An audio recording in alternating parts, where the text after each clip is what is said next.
Driver ng owner-type jeep sumalpok sa kasalubong na motorista at nahulog sa creek sa San Juan, Ilocos Sur.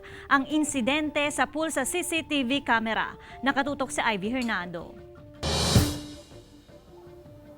Ilang metro bago ang pinangyarihan ng aksidente, makikita pa ang owner-type jeep na ito na wala na sa tamang linya ng kalsada sa bahagi ng Lapting San Juan, Ilocos Sur. Sa sumunod ng kuha ng isa pang CCTV mula sa shoulder lane, bigla na lamang lumipat sa kabilang linya ang jeep kung saan muntik masalpok ang isang motorista. Pero ang isa pang motorista hindi nakaiwas at tuluyang nabangga. Nakainom talaga ito tapos malayo pa lang daw ay paggewang-gewang na ito. Hindi na nakuhanan ng CCTV camera pero pagkabangga ng jeep sa rider ay diretsyo na itong nahulog sa creek na 3 metro ang lalim. Parehong dinala sa pagamutan ng rider na si Delphine Concepcion Jr.